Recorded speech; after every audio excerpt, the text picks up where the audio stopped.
Okay, these are your mini rises. So we're going to do them in first.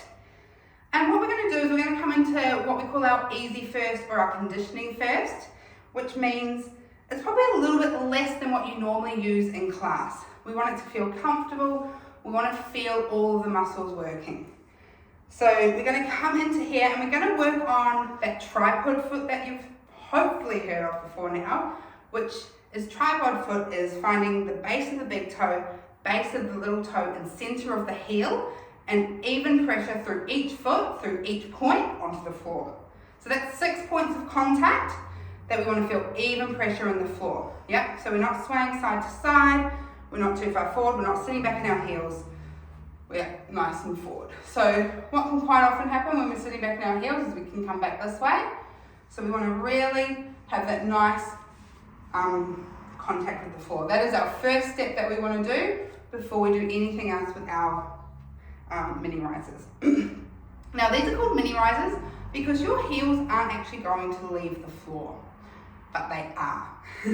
So to someone just looking, we shouldn't be able to see anything happening, but you know you're lifted and engaged.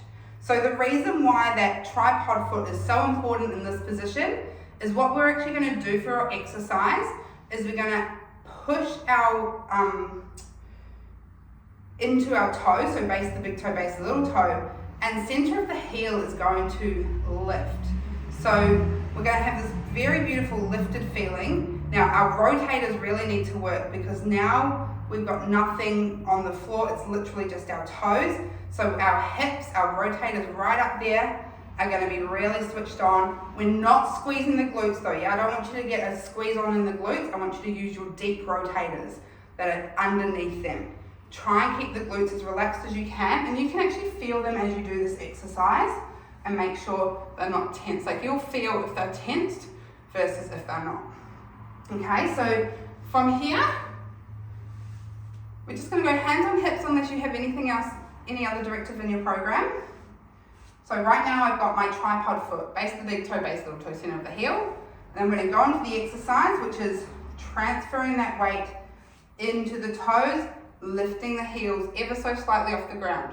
So they should still look like that on the ground, but what I say is that if I have like one sheet of paper and if I came through the screen and over into your, I'm not going to do that, into your house or wherever you're training, and I got that sheet of paper and I tried to get it underneath your heel, in between your heel and the floor, I should be able to just do that. But I shouldn't be able to see that your heel was lifted off the ground.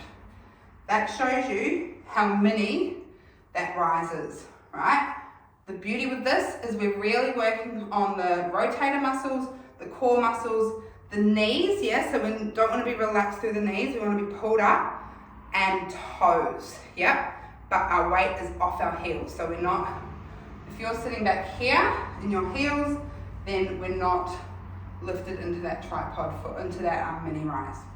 Okay, so have a look at your reps. Some of you might be coming up and down out of it, or you might have a hold for your mini rise. See what it says, and then you can go from there.